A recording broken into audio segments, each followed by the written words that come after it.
Something that I have really been contemplating as of late is the fact that all you have to do is make a new decision, and then your life can really take or really do a complete 180. So for most of my adult life, okay, I'm 29, I'm going to be 30 in August. And for the majority of my adult life, since I was about 18, I have been smoking weed, okay? I've also drank, and it was like very much a staple in my life. And all of the people that I mostly interacted with, obviously, because like attracts like, did these same things. And one of the things that I did more recently is I made the decision. Oh, I also forgot to say that I also vaped since I was about like 19, 20. And when I started vaping, we didn't have the quick go to the drugstore, go to the gas station, get one of those vapes. They have all the flavors, like, yeah, sure, Juul's around, but it was very much in its infancy when I was in college. So I would go to like one of those vape shops and I would pick out the oil that I wanted that was flavored, and I had a whole canister, and I would just be in my room, like at school, like puffing away when I was bored, if I wasn't smoking weed, if I wasn't doing something else, you know what I mean?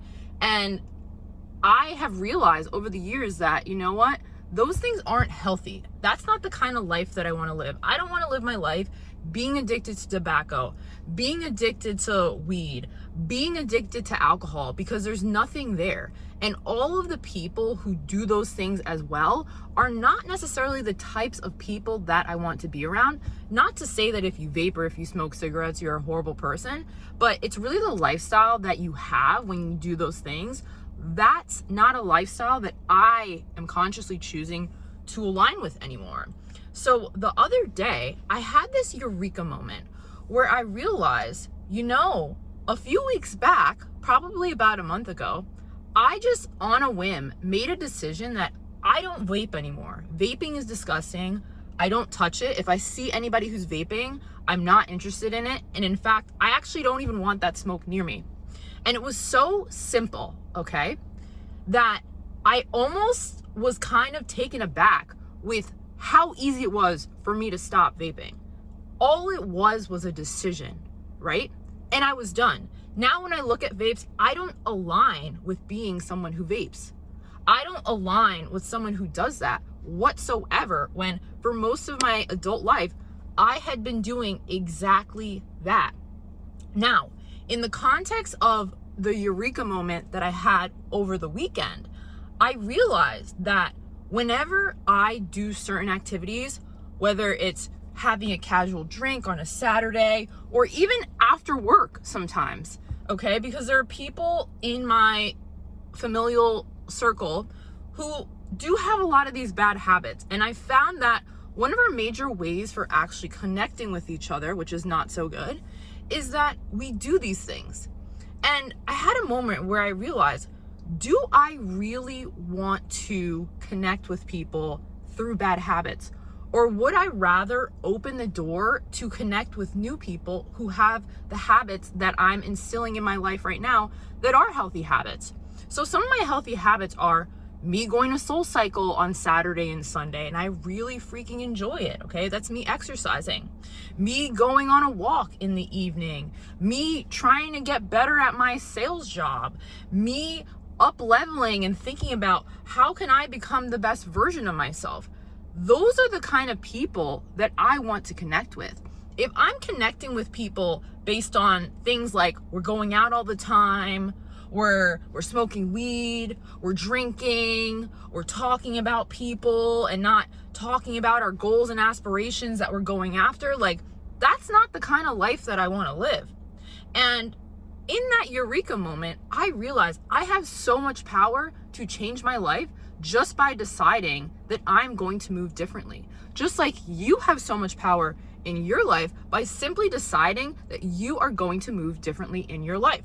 Now, obviously, there was a ramp up to me making this decision, but at the end of the day, it is a decision. You can choose to no longer align with past behaviors and choose to instead align with behaviors that you know are going to take you to where you truly want to go.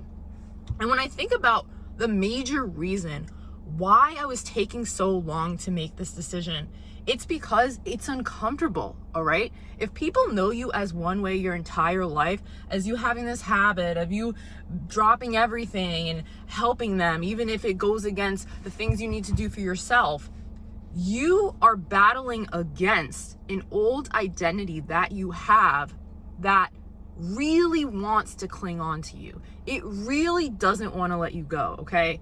And this goes along with like the ego and the ego identifications, whether it be race, gender, class, anything like that, where you want to fit in with your group, okay? But if fitting in with your group means that you're losing yourself in the process, what's the point? And that's really the point that I got to. I was like, you know what? I don't like the road that I'm going down. I've already been down this road so many times and it doesn't get me anywhere. So why not choose to go down a different road? And that's the decision that I made over the weekend. I decided that instead of me continuing to go down this road with the same cast of characters, just with different faces and different places, I would like to do something different. And I think because I've really been on this journey for what feels like forever, but I'm sure some people in the comments will be like, oh my gosh, you're only 29. What are you talking about? You're a baby. Sure. But it's like, I don't want to lose any more time going through the motions again and again and again when I know it doesn't get me anywhere. And maybe you should ask yourself that question. If it feels like every day is Groundhog Day or every year is Groundhog Year and it just seems like you're meeting the same types of people in the same types of situations, maybe it's time for you to make a new decision. Maybe it's time for you to really reflect on your actions and think about whether or not they are setting you up to live a different life than the life that you've been living. And if we're honest with ourselves, most of the time, we're not doing anything different, okay? We're doing the same things over and over again and expecting a different result. And as Albert Einstein once said, that is called insanity. And you know what? I was insane too, but I choose to no longer be insane because I realize that I actually have the power, as do you, to choose not to be insane. I can decide in this moment, I don't want to be that person anymore. I'm this person now. And then all of my actions spring from that new identity. Again, it takes some time to get there, but when you are aware of the choices before you and you decide to make a new choice, you're not going to be able to predict what is going to happen next in your life. And I think I used to be afraid of that because I wanted to predict things so bad. And again, I think that's to the ego's credit, right? The ego wants to keep you safe. Even if your zone of safety isn't for your benefit, the ego just knows you as that. And it's like, no, we got to keep her there. We got to keep him there. But it's like, you have to break out of that. You have to see that you are capable of so much more than anything that you've accomplished this far. And, you know, yesterday I really started to work on something new and it's exciting me because I'm realizing like, wow, like there are infinite possibilities for my life, just like there are infinite possibilities for your life. And we are really led astray through these different distractions, whether it be the alcohol, the weed, other drugs, people, reality TV, social media. All these things literally don't matter as much as you think they do, or as much as we're told that they matter. And hey, I love a good reality TV show here and there, but if your life revolves around other people and not yourself, that's a problem. That is a huge problem, okay? And it's so funny when I think about the reality TV thing because I started watching Below Deck with my sister.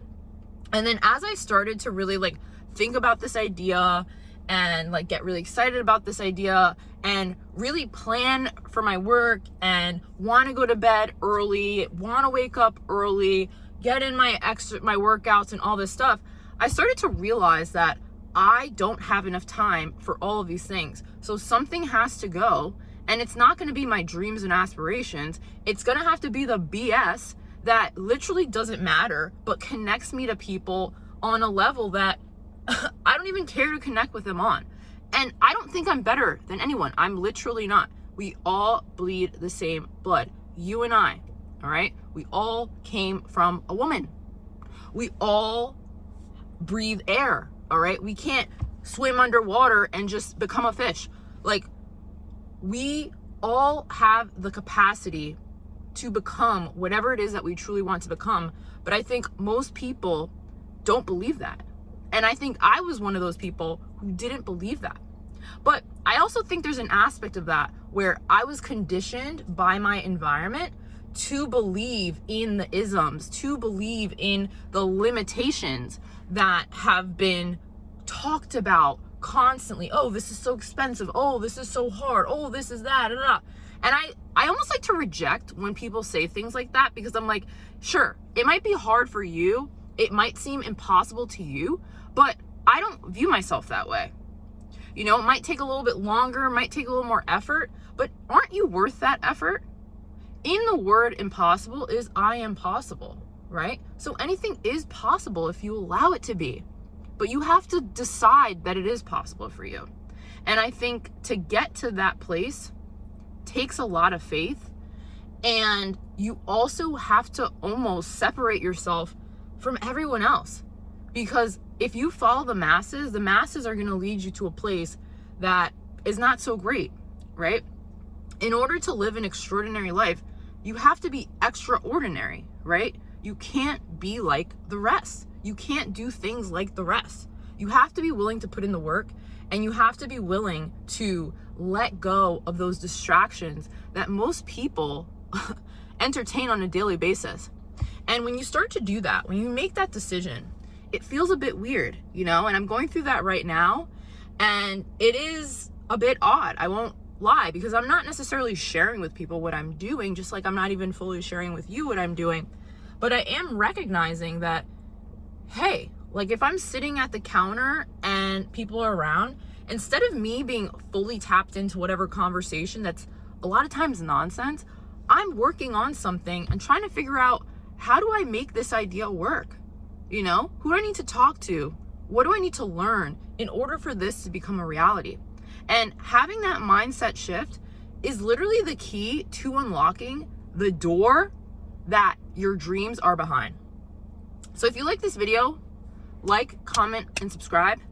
My name is Sydney Standard, and I made the decision to make this video today because I realized I had been really slacking off when it came to this, because I was diverting my attention to other things.